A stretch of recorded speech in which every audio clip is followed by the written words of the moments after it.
In this video, I want to go through a few things in this dialogue, Plato's Euthyphro.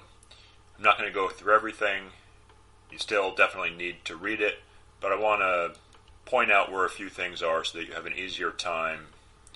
So, as I'm going through this, you should have the dialogue in front of you so you can see what I'm talking about.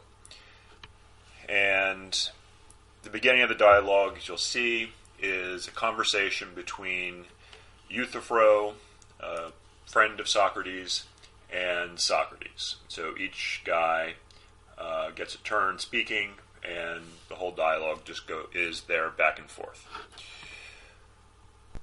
All right. Now, the dialogue begins with some just conversation about what they're up to.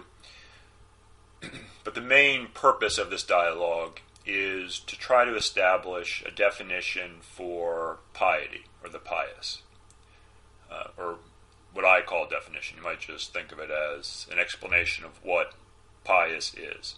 And they use the term pious in the dialogue.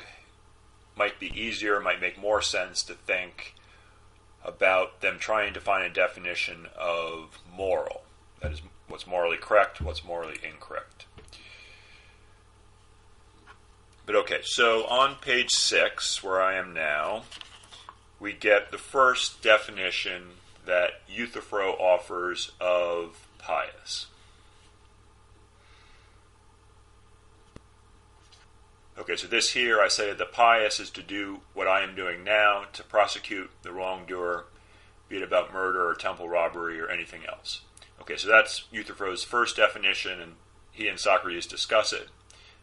Socrates, as you'll see eventually, thinks that it's unsatisfactory because it's just these are just examples of things that are pious. It's not really what we would consider a good definition.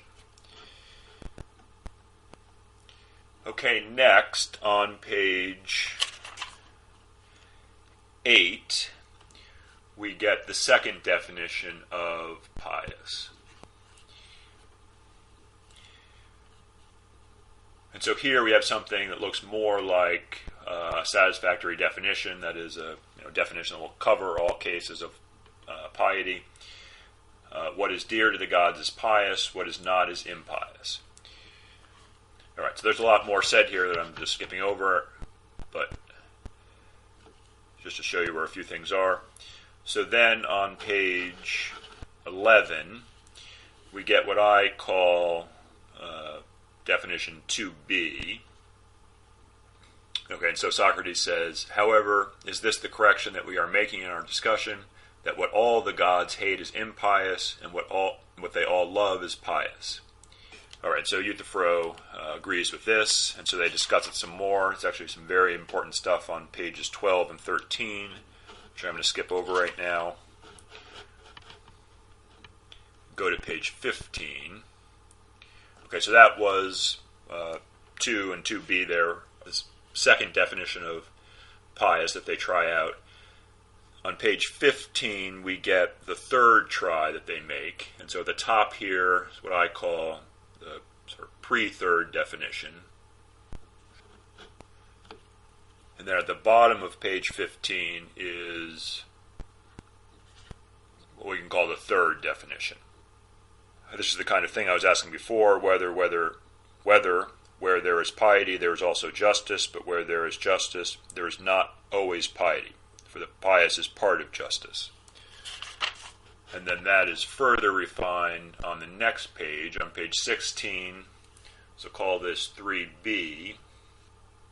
I think, Socrates, that the godly and the pious is the part of the just that is concerned with the care of the gods, while that concerned with the care of men is the remaining part of justice. Okay, so this, getting into our third definition here, concerns the relationship between pious and just, or at least that's the way it's starting out. And so Socrates and Euthyphro discuss that for a bit, and then on page 18, it's further refined. And so all three of these places I have marked here on page 18, I would call 3c.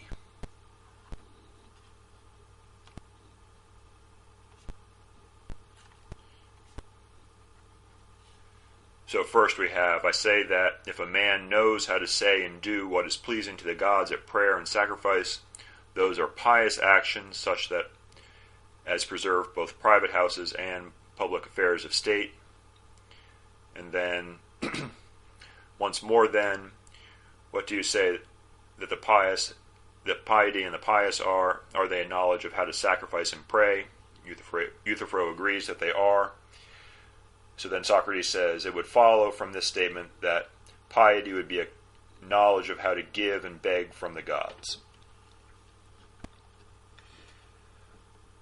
Then over here on page 19, getting close to the end of the dialogue, we have Socrates saying, the pious is then, Euthyphro, pleasing to the gods, but not beneficial or dear to them. And Euthyphro replies, I think it is of all things most dear to them.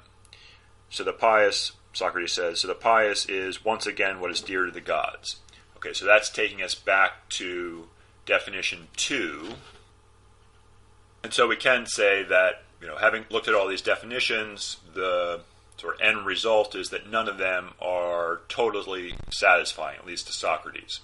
Although there is a lot of important stuff that we've gone through. I mean, I haven't gone through it in this little bit that I've done here, but there's a lot of important stuff that they out and figure out as they try to find a definition of pious. Okay.